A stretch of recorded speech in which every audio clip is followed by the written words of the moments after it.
Welcome to Digital Humans, a podcast where we learn from leading experts about how we can harness technology to evolve our organizations and our lives.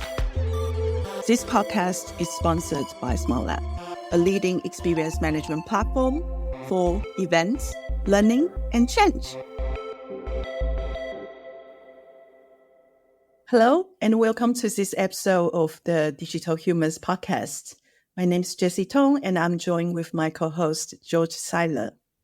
And today's episode is all about transformation, and we're delighted to be joined by our guest today, Ben Glatz. Ben, welcome. Hello.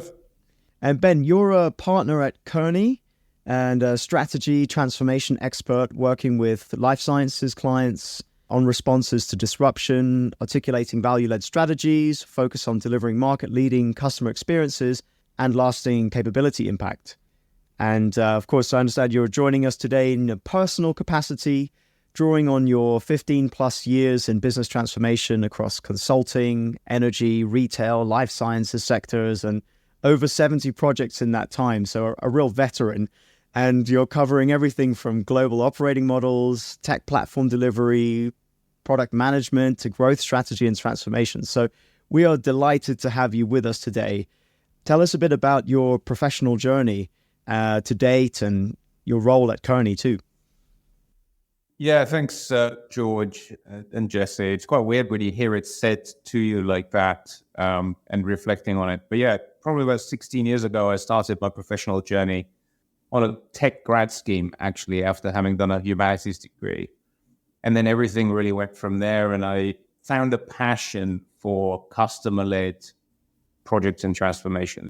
And that's really been the fuel and also where I get most joy, to be honest. And that's where I think digital has obviously played a huge role in that period. And I've been through, I guess, the various hype cycles, starting with way back in the days where it was called Smack.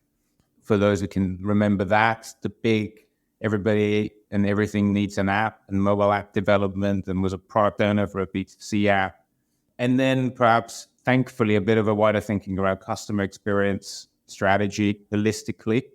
And with that, what it takes to deliver that. And I'm very passionate to deliver great customer experience. We also really need to think about the employee experience and the technology that we're implementing to power that and how people use it.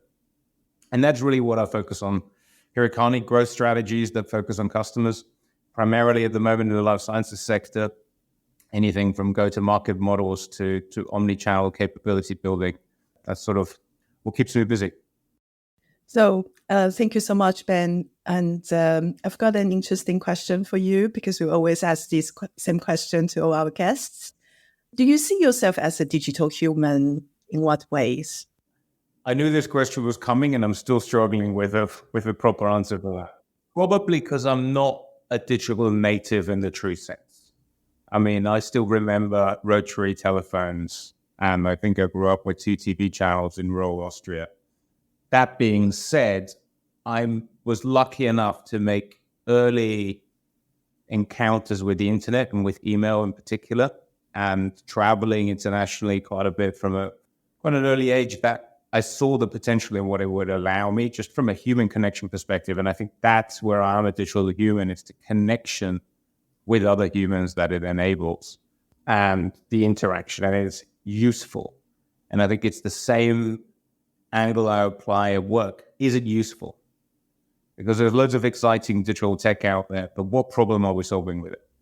Using that as a bit of an introduction to transformation as a topic, what are some of those big trends that you're paying attention to? And you touched on it already. Is it just technology that's driving these new behaviors and waves, or are there other things at play? Or are there timeless principles that are technology agnostic? I mean, a few years ago, pre-COVID, I would have probably given you a different answer, and I would have said it's all about tech. But I don't think it is. When we look and read in the news what's going on, I think COVID has accelerated a lot and has changed also our work life significantly, where that transformation comes in. But global factors beyond that, climate change, and I think more realization that we need to address that, has big impact on also transformation, sustainability, etc. And then obviously geopolitics that have wider impact. So I think the trends are there. I think the one thing that even in the short space of my professional career I've noticed is change is accelerating. And whilst perhaps in the past we did transformation programs with it, for the next 10 years, and then we'd come back in, the typical and/or large systems implementation had sort of a longer lifespan. Now we're transforming to be able to change constantly. And I think that's here to stay. And that's where technology is both an external factor, but also can help. I really love that point of view. I mean, with the speed of the change that is increasing, what are the hallmarks of the successful transformation program in your view? I mean, value. Why am I transforming? What's the value behind it? And am I realizing that value? I think is the fundamental goal. What am I trying to achieve with it? And am I achieving it? So that's, at the base level, is that a successful transformation or not? But then what makes it successful? What are the components, I think, are different mechanics, right? Is it actually real? Is it actually happening on the ground? I think very often in the past, perhaps especially systems transformations, the systems get implemented, but then people find workarounds and, shadow teams and processes come and kick in.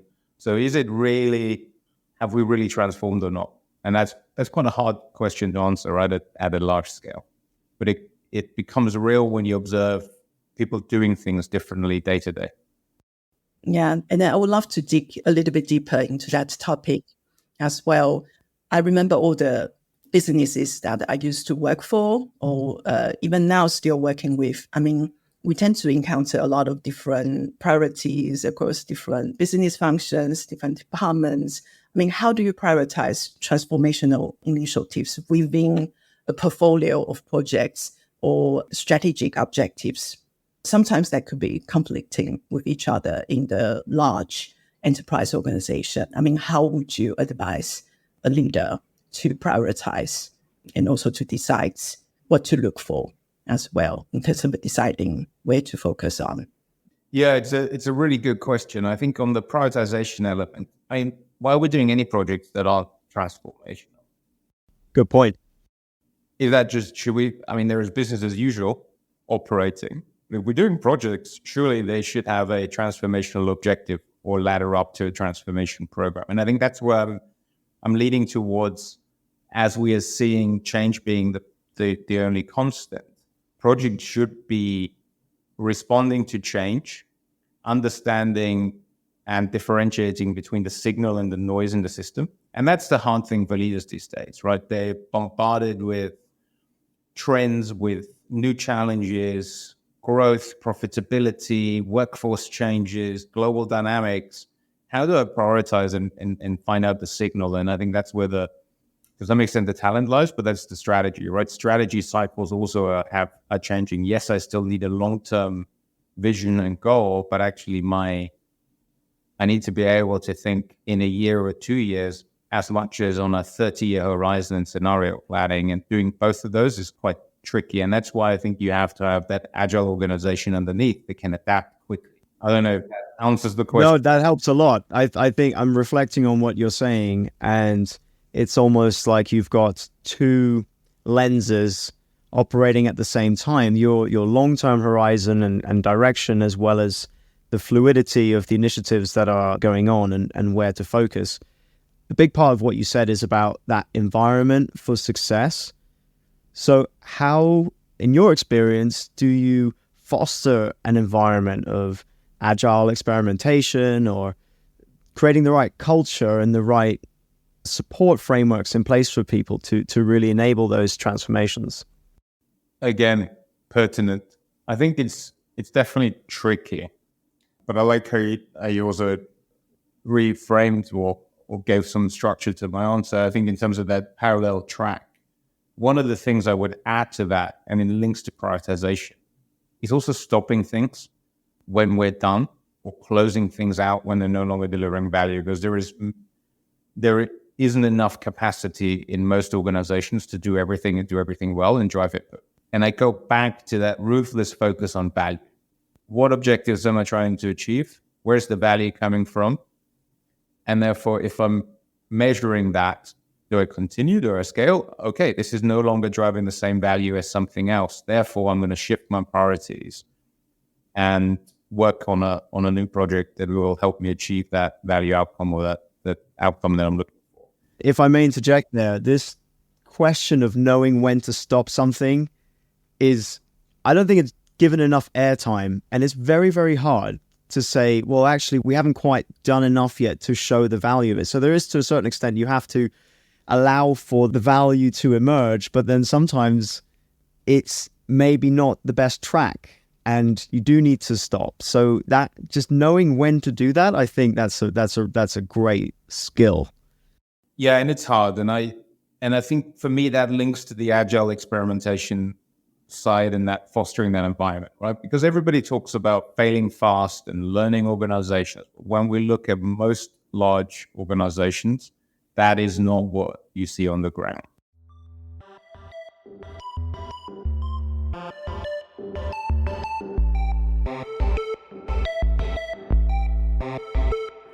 You're listening to Digital Humans, sponsored by Smart Lab, a leading experience management platform for events, learning, and change.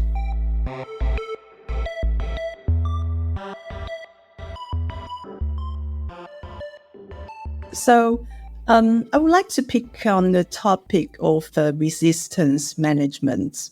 So when we are coming up with new ideas, sometimes we'll get the feedback such as, oh, we have done this before and it didn't work. How do you do things differently to achieve a positive outcome? I think sponsorship is obviously a huge topic, both top down, but also within the layers that you're operating in.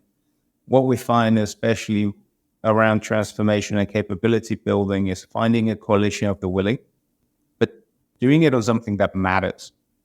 Because sometimes when things fail or when things aren't regarded as viable is when we tend to pilot or try things in low risk areas that don't really matter to the organization because it's safe.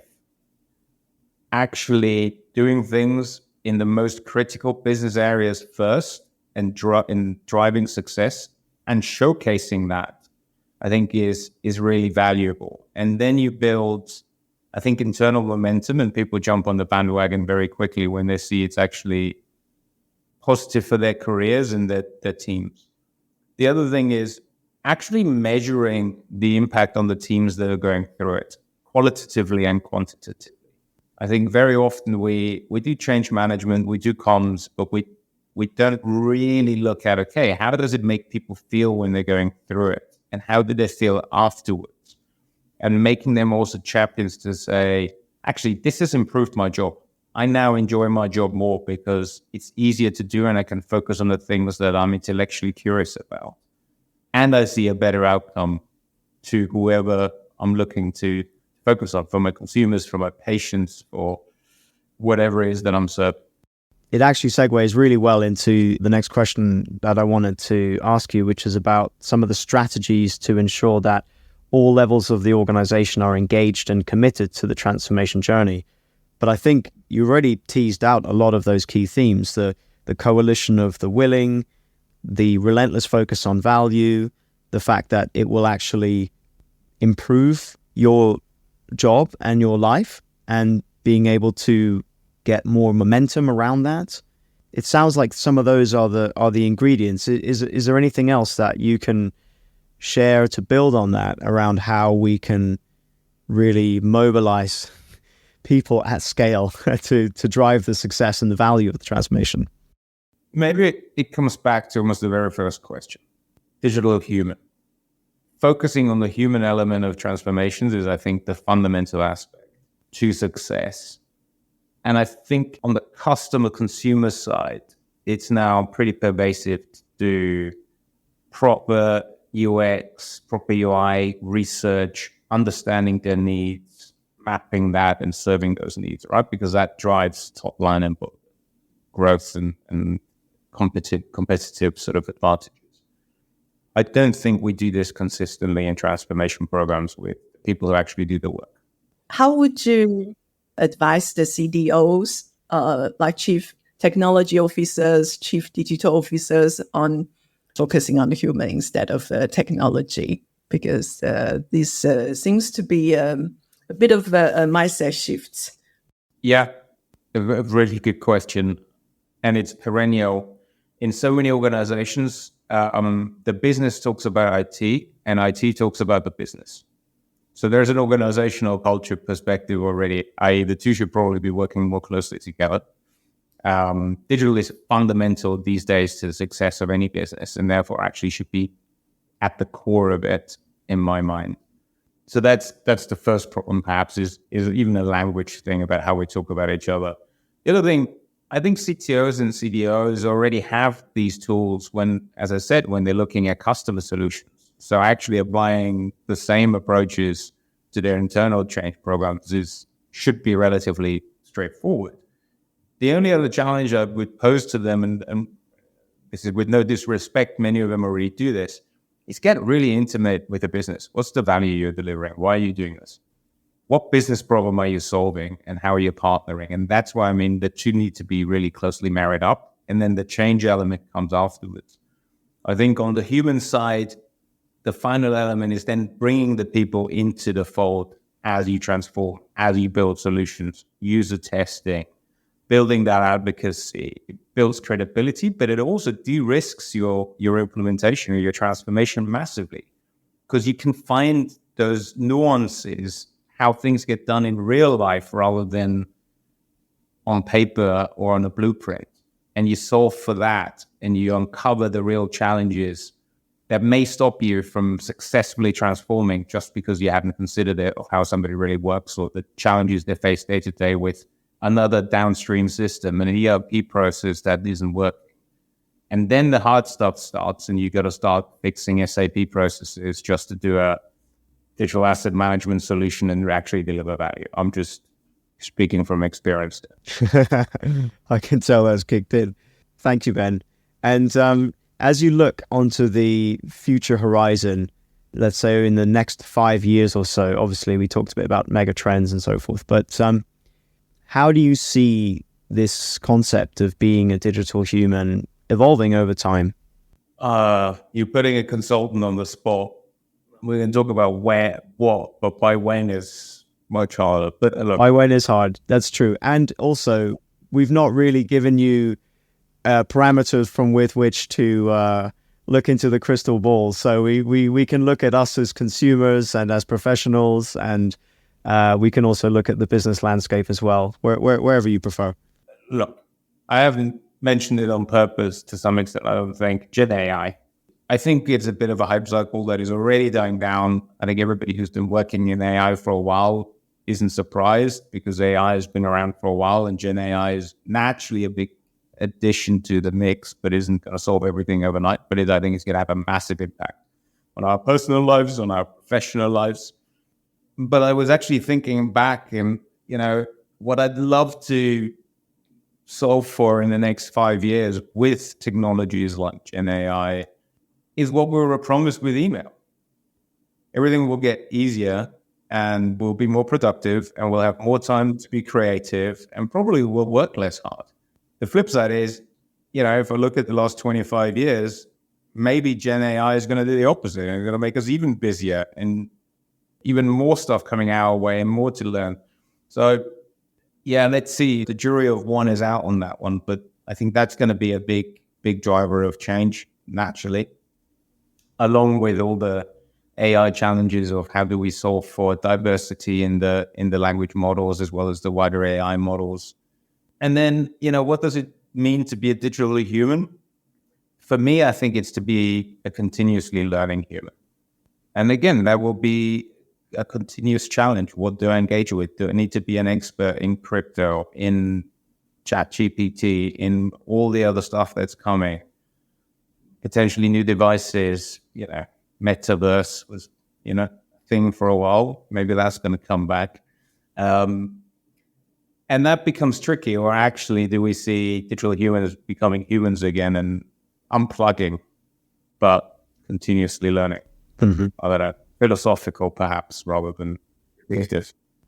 Great. So thank you so much for joining us, Ben. It's been a great pleasure to hear your story and your insights and your perspective on this based on what you're seeing and the work you're doing. So thank you so much for taking the time to talk to us today. Yeah, thank you from myself as well. A lot of thought-provoking ideas. I certainly learned a lot today myself. An absolute pleasure. Thank you, everyone, for listening to the Digital Humans podcast. See you next time.